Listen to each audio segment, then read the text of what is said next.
अस्सलामुअलैकुम स्टूडेंट्स। उम्मीद करता हूँ आप लोग खैरियत से होंगे। हाजिर हूँ एमएफ इंग्लिश सेंटर से।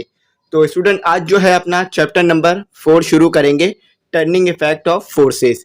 यानी जब फोर्स लगती है तो किस तरह से टर्निंग इफेक्ट जो है वो होता है, और फोर्स लगने से क्या क्या डायरेक्शन में चेंजेस आती हैं, और फोर्स किस किस तरह से बॉडी पे लगती है।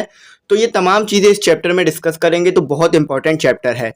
अक्सर ऐसा होता है कि हमसे कोई बोलता है कि इस चीज़ को एक जगह से दूसरी जगह खिसका दो, लेकिन हम क्या करते हैं, हमें पता नहीं होता किस डायरेक्शन में फोर्स लगानी है। हम जो है वो किसी और डायरेक्शन में फोर्स लगाकर चीज़ को किसी और डायरेक्शन में खिसका देते हैं, या नीचे की तरफ फोर्स लगाते हैं तो ऊपर जो चीज़ रखी होती है वो गिर जाती है। तो इस तरह की मुख्तलिफ चीज़ों को यहाँ पर हम डिस्कस करेंगे। और अक्सर आपने देखा होगा कि अगर कोई गाड़ी रास्ते में बंद पड़ जाए तो बहुत सारे लोग मिलकर उसे धक्का दे रहे होते हैं। तो जब वो बहुत सारे लोग मिलकर धक्का देते हैं तो क्या फिनोमिना होता है, या क्या फिजिक्स अप्लाई हो रही होती है, क्या साइंस लग रही होती है, वो यहाँ पर उस चीज़ को पढ़ेंगे। तो आपको जो है वो लेक्चर में इस तरह से दूंगा कि आपको जो है वो चीज़ों को मेमोराइज यानी रट्टा ना मानना पड़े, बल्कि कॉन्सेप्ट क्लियर हो जाए और आपको चीज़ समझ में आ जाए हमेशा के लिए। तो स्टूडेंट हमारा जो सबसे पहला टॉपिक है वो है 4.1 टॉपिक। ठीक है, 4.1 टॉपिक हमारा सबसे पहला टॉपिक है, जिसमें जो है हम फोर्सेस ऑन बॉडीज, तो जैसा कि आपको लिखा हुआ नजर आ रहा होगा, फोर्सेस ऑन बॉडीज जो है वो इसको डिस्कस करेंगे। यानी जब बॉडी पर फोर्सेस लग रही होती हैं तो क्या फिनोमिना हो रहा होता है। ठीक है, तो अगर आप ग्रुप्स में ऐड होना चाहें तो ऐड हो सकते हैं। ग्रुप्स में ऐड होने की फीस 500 है, जो साल में एक बार पे करनी होगी। और तमाम जो ग्रुप है, ग्रुप में तमाम आपको नोट्स, लेक्चर्स और जो है पीडीएफ, बुक्स का पीडीएफ और मॉडल पेपर, गेस्ट पेपर मिल जाएंगे। ठीक है, और ये तब तमाम चीज़ें फ्री होंगी। नोट्स के अंदर एक बार फीस देनी होगी बस साल में। अच्छा, यहाँ पर अगर आपको बुक्स चाहिए, अगर आपको नोट्स चाहिए हो तो फिजिक्स, इस्लामिक और इंग्लिश के बन गए हैं। ठीक है, तो यहाँ पर हम सबसे पहले पढ़ेंगे लाइक एंड अनलाइक फोर्सेस। देखें, जब किसी गाड़ी पर, जहाँ पर आप जो है क्या गाड़ी का फिगर आपको बना हुआ नजर आ रहा होगा। देखें, ये एक गाड़ी है। ठीक है, ये मैंने एक सिंपल कार बना दी आपके सामने। ठीक है, तो ये मैं एक सिंपल कार ड्रॉ कर रहा हूँ आपके सामने। जब ये गाड़ी बंद हो जाती है तो आपने देखा होगा कि मुख्तलिफ लोग इस गाड़ी पर फोर्स लगाते हैं और इसको आगे की तरफ जो है वो मोशन करवाते हैं। तो वो सब मिलकर इस पे फोर्स लगाते हैं, तो क्या फिनोमिना होता है उसको देखते हैं। देखें, यहाँ लिखा हुआ है कि sometimes we find object on which more than one forces are acting. In most cases some or all of the forces are found acting in the same direction. देखिए स्टूडेंट, यहाँ पर आप फिगर 4.2 देखें। देखिए फिगर 4.2 में आप ये चीज़ देख सकते हैं कि गाड़ी बंद हो गई है, मुख्तलिफ लोग उसको फोर्सेस लगा रहे हैं और आगे मूव कराने की कोशिश कर रहे हैं। तो हर इंसान, यानी जितनी भी फोर्सेस लग रही हैं यहाँ पर जो है वो हम एक इंसान यानी जो है वो पर्सन नंबर 1 बना लेते हैं, ये पर्सन नंबर 2 है और ये पर्सन नंबर 3। ये तीनों ही पर्सन जो है वो एक डायरेक्शन में फोर्स लगा रहे हैं। अच्छा, अब हमारे पर यहाँ पर ये सवाल आता है कि हमें ये 3 लोगों की ज़रूरत क्यों पड़ रही है फोर्स लगाने की। एक बंदा भी तो फोर्स लगाकर गाड़ी को आगे मूव करा सकता है।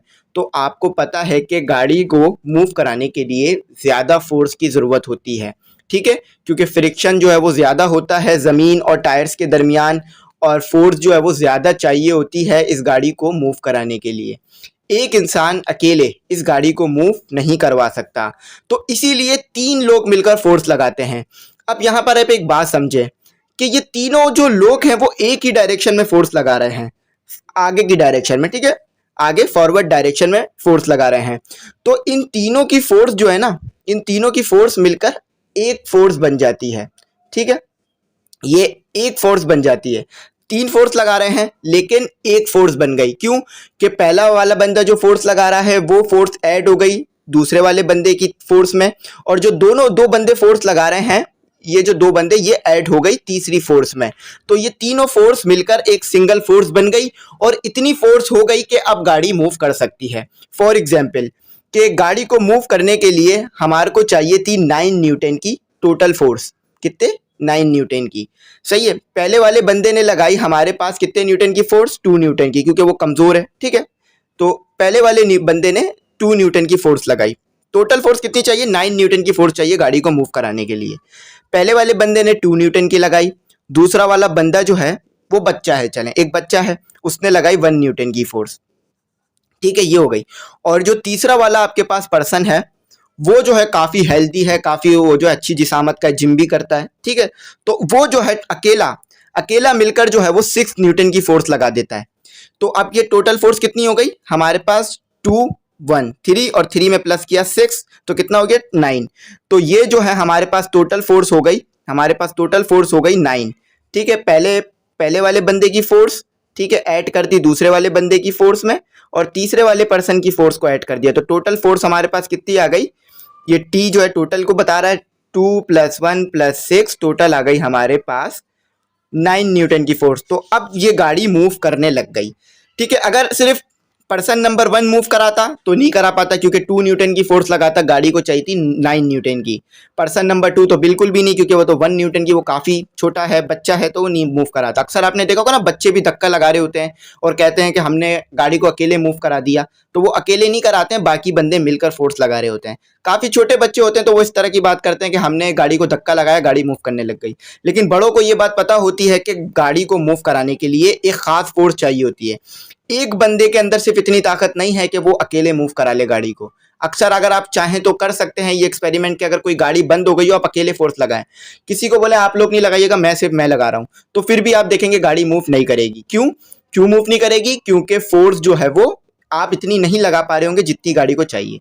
ठीक है, तो यहां पर हमने पढ़ना था लाइक एंड अनलाइक फोर्सेस। देखिए आप जो है यहां पर ये तीनों बंदे मिलकर क्या लगा रहे हैं, लाइक फोर्सेस। कौन सी फोर्स लगा रहे हैं? लाइक। अब लाइक कैसे? लाइक पैरेलल फोर्स का मतलब होता है कि एक ही डायरेक्शन में, लाइक पैरेलल फोर्सेस का मतलब क्या होता है कि एक ही डायरेक्शन में फोर्स का लगना। ठीक है, देखें तीनों बंदे मिलकर एक डायरेक्शन में, फॉरवर्ड डायरेक्शन में फोर्स लगा रहे हैं। ठीक है, फॉरवर्ड डायरेक्शन में, FD से लिख देता हूं, फॉरवर्ड डायरेक्शन में फोर्स लगा रहे हैं और गाड़ी आगे मूव कर रही है। अब मैं ऐसा कर दूं कि ये जो बंदा जो 6 न्यूटन की फोर्स लगा रहा है ना, ये जो है उल्टी डायरेक्शन में फोर्स लगाना शुरू कर दे, मतलब पीछे से आके फोर्स लगाना शुरू कर दे। ठीक है, ये पीछे से आके फोर्स लगा रहा है अब, तो अब क्या होगा, गाड़ी जो है वो मूव नहीं करेगी। गाड़ी क्या होगी? मूव नहीं करेगी। क्यों? क्योंकि अब जो है वो गाड़ी को और ज्यादा फोर्स चाहिए होगी, क्योंकि ये 6 न्यूटन की फोर्स है, इसके अंदर ये जो 9 न्यूटन है इसके अंदर ये 6 न्यूटन भी ऐड हो जाएगा। क्यों? क्योंकि पीछे से भी फोर्स लग रही है, एक तो गाड़ी को इतनी फोर्स चाहिए थी मूव कराने के लिए, ऊपर से पीछे से और फोर्स लगना शुरू हो गई, तो अब ये गाड़ी मूव नहीं करेगी, बल्कि अब इधर जो है वो और ज्यादा फोर्स चाहिए होगी। अब हमें 15 न्यूटन की फोर्स चाहिए होगी अगर गाड़ी मूव करानी है, तो ये जो है वो अनलाइक फोर्सेस कहलाएगा। लाइक पैरेलल फोर्सेस क्या होता है कि तमाम फोर्सेस एक ही डायरेक्शन में लग रही हों, और पैरेलल का मतलब होता है कि एक ही डायरेक्शन में हो। देखें ये है ना पैरेलल, इसको कहते हैं पैरेलल। ठीक है, इसको क्या कहते हैं? Parallel condition. ये याद रखिएगा, पैरेलल, एंटी पैरेलल बहुत ज्यादा इस्तेमाल होता है फिजिक्स में और बच्चे कंफ्यूज हो जाते हैं।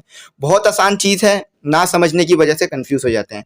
तो आप लोगों को बात अच्छी तरीके से समझ में आई कि पैरेलल फोर्सेस क्या होती है कि एक ही डायरेक्शन में लगे। ठीक है, और तमाम फोर्सेस मिलकर एक सिंगल फोर्सेस बन जाए, तमाम फोर्सेस मिलकर एक सिंगल फोर्स बन जाए।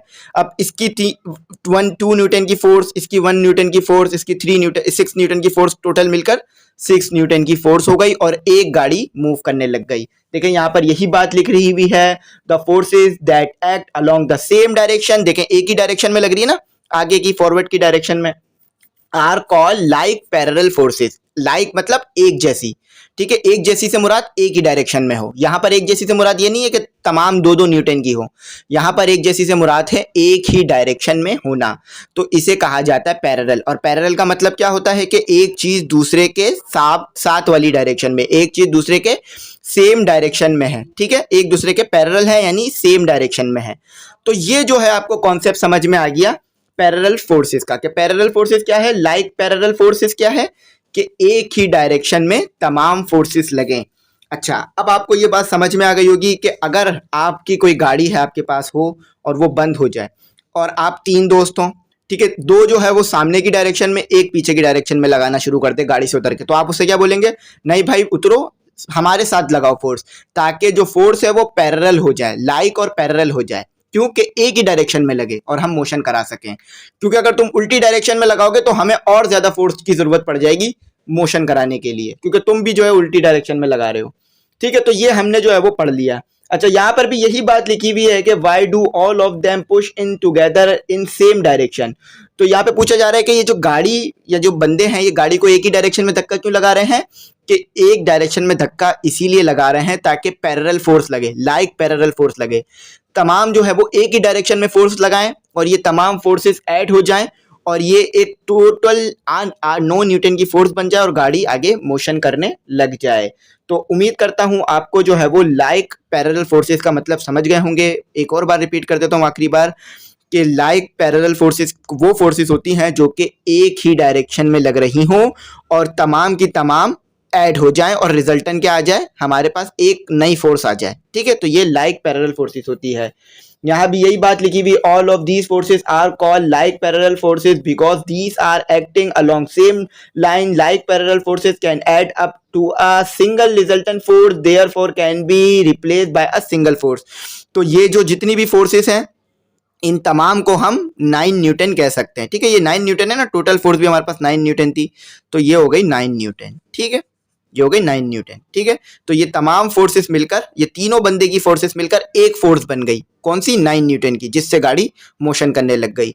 जब भी कहते हैं ना कि तिनका तिनका जोड़कर जो है वो कश्ती बनती है, तिनका तिनका जोड़कर जो है वो हमारे पास एक चीज बन जाती है। ठीक है, तो ये तिनका तिनका जोड़ने से मुराद यही होता है कि अगर थोड़ा थोड़ा हर कोई कंट्रीब्यूट करे तो चीज जो है वो बढ़ती चली जाती है। अगर आप पैसे जमा कर रहे हैं, ठीक है, आप रोज 10 रुपए डाल रहे हैं, कम जमा हो रहे हैं, ठीक है, महीने में 300 रुपए होंगे, लेकिन अब आप भी 10 रुपए डाल रहे हैं, आपका छोटा भाई 5 रुपए डाल रहा है, आपका बड़ा भाई जो है वो 100 रुपए डाल रहा है, तो क्या होंगे? ज्यादा पैसे जमा होंगे। तो इसी तरह से ये है कि हर कोई थोड़ा थोड़ा कंट्रीब्यूट करे तो चीजें ज्यादा हो जाती हैं। और हमारे पास फोर्स भी यही है कि अगर हर कोई थोड़ी थोड़ी फोर्स लगाए तो चीजें ज्यादा हो जाती हैं, फोर्स ज्यादा हो जाती है। ठीक है, तो ये आपको लाइक फोर्सेस का तो कॉन्सेप्ट मिल गया। अब अनलाइक फोर्सेस की बात करते हैं, तो इसको मैं रिमूव करता हूं। ठीक है, फिर अनलाइक फोर्सेस की बात करते हैं। तो स्टूडेंट आगे लिखा हुआ है कि फिगर 4.3, यानी आपने जो है वो फिगर 4.3 ए देखना है और उसमें जो है एक सीलिंग फैन। ठीक है, सीलिंग फैन क्या? जो दीवारों पे पंखे लगे होते हैं ना, उसे सीलिंग फैन कहा जाता है। तो इधर लिखा हुआ है कि show a ceiling fan suspended in a hook through supporting rod, the forces acting on it are weight of the fan acting vertically downwards and tension in the supporting rod pulling it vertically upward. देखें भाई, यहाँ पर एक simple सी जो है मैं आपके लिए डायग्राम बनाता हूँ। वैसे फैन यहाँ बन नहीं पाएगा क्योंकि ये 2 डायमेंशन है। ठीक है, यहाँ 3 डायमेंशन होता तो आसानी से बन जाता। तो चलें, ये फैन बना दिया मैंने। ठीक है, थोड़ा साफ बनाता हूँ ताकि आपको समझने में आसानी रहे। ये जो है मैंने फैन बना दिया। ठीक है, तो ये हो गया आपके पास एक फैन और इसके अंदर एक रॉड लगी हुई है। ठीक है, ये चलें इसको थोड़ा सा और साफ बनाते हैं। ठीक है, ये एक रॉड लगी हुई है इस पर। ठीक है, उम्मीद करता हूँ आपको अच्छी तरह समझ में आ रहा होगा। देखें, अब फैन के ऊपर अनलाइक फोर्सेस लग रही होती हैं, अनलाइक पैरेलल फोर्सेस लग रही होती हैं। अब अनलाइक पैरेलल फोर्सेस कैसे लगती हैं बताता हूँ। देखें, कंसीडर करें आपके पास एक फैन है, इसे कंसीडर करें ये फैन है। ठीक है, और ये जो कैप है ये एक फैन की तरह कंसीडर करें। ऊपर से ये बंधा हुआ होता है। अगर आप किसी कमरे में ही बैठे हुए होंगे, उम्मीद करता हूँ, तो आप अपने फैन को देखें तो फैन जो है वो एक रॉड है, एक पाइप है, बीच में लगा हुआ है, ऊपर वो बंधा हुआ है सीलिंग से यानी छत से। ठीक है, और नीचे जो है वो पंखा है, पंखा घूम रहा है। तो एक जो वेट है ना, वेट आपको पता है डाउनवर्ड एक्ट करता है। वेट क्या एक्ट करता है? डाउनवर्ड। तो वेट क्या कर रहा है कि कोशिश कर रहा है पंखे को नीचे लेकर आ जाए। जैसे ही अगर खुदा ना खास्ता वो जो हुक लगा हुआ है वो निकल जाए तो पंखा फौरन नीचे आ जाएगा। ठीक है, इसी तरह से ये जो रॉड है ना, ये रॉड कंसीडर करें, इसके ऊपर लग रही है टेंशन। टेंशन क्या होती है? ये भी एक फोर्स है। ठीक है, अभी तक टेंशन का कॉन्सेप्ट शायद आपके लिए नहीं आया, नया कॉन्सेप्ट है। सुनिए कि ये भी फोर्स होती है और ये जो है वो अपवर्ड डायरेक्शन में लगती है। क्या किस डायरेक्शन में लगती है? अपवर्ड डायरेक्शन में। तो वेट क्या कर रहा है कि पंखे को नीचे लाने की कोशिश कर रहा है। वेट पढ़ चुके हैं हम। टेंशन क्या है? टेंशन भी एक फोर्स है, इसका भी फॉर्मूला होता है mg। ठीक है, और ये जो है वो ऊपर ले जाने की कोशिश कर रहा है। तो यहां क्या होता है कि वेट, टेंशन एक दूसरे के इफेक्ट को कैंसल आउट कर देते हैं। कि वेट कोशिश करता है कि ऊपर ले जाए, वेट कोशिश करता है कि पंखे को जमीन पे लाके गिरा दे, और टेंशन कोशिश करता है कि पंखे को ऊपर ले जाए। तो दोनों एक दूसरे को क्या करते हैं? कैंसल आउट कर देते हैं और आपका पंखा बीच में ही रुका रहता है। अगर खुदा ना खास्ता वेट इतना ज्यादा हो गया कि टेंशन कम है तो पंखा जमीन पे आके गिर जाएगा, और टेंशन इतना ज्यादा हो गई कि वेट कम हो तो पंखा जो है वो दीवार से ही जाके चिपक जाएगा या दीवार तोड़ के ऊपर की तरफ निकल जाएगा। ठीक है, तो टेंशन इतनी भारी नहीं होती, टेंशन हमेशा वेट के बराबर ही रहती है। तो दोनों आप देख सकते हैं कि एक दूसरे के मुखालिफ हैं, यानी एक ऊपर की अपवर्ड डायरेक्शन में लग रहा है। ठीक है, एक जो है वो अपवर्ड डायरेक्शन में लग रहा है, एक अपवर्ड डायरेक्शन में लग रहा है, और एक जो है वो डाउनवर्ड डायरेक्शन में लग रहा है। ठीक है, एक अपवर्ड डायरेक्शन में लग रहा है, एक डाउनवर्ड डायरेक्शन में लग रहा है। तो इस तरह की जो फोर्सेस होती हैं जो कि एक दूसरे के मुखालिफ होती हैं, इसे कहा जाता है अनलाइक पैरेलल फोर्सेस। क्या कहा जाता है? अनलाइक। अनलाइक यानी एक जैसा ना होना, ठीक है, अलग अलग होना। अनलाइक पैरेलल फोर्सेस, ठीक है, तो इसे अनलाइक पैरेलल फोर्स कहा जाता है। तो उम्मीद करता हूं आपको अनलाइक पैरेलल फोर्स का कॉन्सेप्ट मिल गया होगा कि दोनों फोर्स एक दूसरे के मुखालिफ सिंक में हों और एक दूसरे के इफेक्ट पे कैंसल आउट कर रही हों, ठीक है। फिर बताता हूं कि दोनों एक दूसरे के मुखालिफ हों। ये देख लीजिए, एक ऊपर की तरफ को खींचने की कोशिश कर रहा है, एक नीचे की तरफ मुखालिफ है, ठीक है, और पंखा बीच में रुका रह गया और एक दूसरे के इफेक्ट को कैंसल आउट कर रही है, तो ये अनलाइक पैरेलल है। अच्छा, इसे एंटी पैरेलल भी कहा जाता है। क्या कहा जाता है? Anti parallel. तो एंटी पैरेलल का मतलब भी ये होता है कि एंगल जो है वो आपके पास बन रहा हो 180। एंटी पैरेलल में एंगल कितना बनता है? 180। और पैरेलल में कितना बनता है? पैरेलल में बनता है 0, क्योंकि दोनों एक ही डायरेक्शन में होती हैं, ठीक है। तो एक ही डायरेक्शन में होने की वजह से कोई एंगल नहीं बन रहा होता। अब यहां देखें आप, एंटी पैरेलल है, ठीक है, एंटी पैरेलल है, ये एक फोर्स है, ये दूसरी फोर्स, तो ये देखें एंगल बन रहा है 180। इस एंगल को 180 कहा जाता है, ठीक है। तो एंटी पैरेलल का कॉन्सेप्ट आप समझ गए। तो इसे अनलाइक पैरेलल फोर्सेस भी कहा जा सकता है। फोर्सेस लिख देता हूं, ठीक है, FORCES। अनलाइक पैरेलल फोर्सेस भी कहा जा सकता है या एंटी पैरेलल फोर्सेस भी कहा जा सकता है, ठीक है। तो इसमें क्या होता है कि दोनों एक दूसरे के इफेक्ट को कैंसल आउट कर रहे होते हैं। तो इसकी देखिए डेफिनेशन क्या लिखी हुई है, आपकी डेफिनेशन यही लिखी हुई है और आगे भी यही बात बताई जा रही है फैन की, जो मैंने आपको इजी करके सिंपलेस्ट वे में बता दी। The force that act along opposite directions are called unlike parallel forces. वो फोर्स जो कि एक दूसरे के अपोजिट डायरेक्शन में लग रही हो, यानी मुखालिफ डायरेक्शन में लग रही हो, तो वो अनलाइक पैरेलल फोर्सेस कहलाती हैं, एक दूसरे के इफेक्ट को कैंसल आउट करती हैं। तो आई होप स्टूडेंट लेक्चर अच्छी तरह समझ में आया होगा। टॉपिक 4.1 छोटा था लेकिन बहुत इंपॉर्टेंट था। आगे बहुत ज़्यादा आएगा ये न्यूमेरिकल में और फर्स्ट ईयर सेकंड ईयर के लेवल पे बहुत ज़्यादा रहेगा आपके लिए इंपॉर्टेंट। तो बहुत कतरा कतरा करके समंदर बनता है ना, तो इसी तरह कतरा कतरा फोर्स डालें तो बड़ी फोर्स बन जाती है। जैसे कि मैंने आपको तिंको की एग्जाम्पल दी थी, तो इसी तरह से जो है वो अगर आप ये छोटी छोटी चीज़ें छोड़ते हुए जाएंगे, 15-15 10-10 मिनट के लेक्चर हैं, ये छोड़ते हुए जाएंगे ना, तो आगे आपको लेवल पे बड़ा मुश्किल हो जाएगी 9 मैट्रिक के पेपरों में और फिर यूनिवर्सिटी के लेवलों में। समझते हुए जाएं, इंशाल्लाह सीखते हुए जाएंगे तो आगे भी बढ़ेंगे। तो उम्मीद करता हूँ आपको लेक्चर समझ में आ गया होगा, ठीक है। कुछ नहीं समझ में आया हो तो नंबर आपके लिए स्क्रीन पर आ रहा होगा, उस पर कॉन्टैक्ट कीजिएगा। शुरू में भी आ रहा होगा और आखिरी में भी आ रहा होगा। और अगर नोट्स चाहिए हो तो कॉन्टैक्ट कर लीजिएगा। एक नोट्स की फीस 100 रुपीज़ है, जिसमें मैथ, इंग्लिश, फिजिक्स के बस होने वाले हैं, थोड़ा ही टाइम रह गया नोट्स बनने में, ठीक है। तो अगर आप एक हफ्ते बाद देख रहे हैं वीडियो तो कांटेक्ट कर लीजिएगा। नोट्स उस वक्त तक तो बन भी गए होंगे और इंग्लिश और इस्लामिक के फुल कंप्लीट हैं। अच्छा, यहाँ पर मैं आपको बता दूं, ग्रुप की फीस 500 है जो साल में एक बार देनी है, जिसमें नोट्स भी हैं, लेक्चर भी हैं और इसमें मॉडल पेपर, गैस पेपर और बुक्स का PDF। तो तमाम काम हमने करके रखा है आपके लिए प्रॉपर, ताकि आपकी तैयारी अच्छी से अच्छी हो सके। आई होप आपको बात समझ में आई होगी। दुआओं में याद रखिएगा, चैनल सब्सक्राइब कर लीजिएगा। इसके बाद मैथ का लेक्चर आएगा, ठीक है, मैथ का लेक्चर भी अपलोड करूंगा। Thanks for watching. अल्लाह हाफिज़।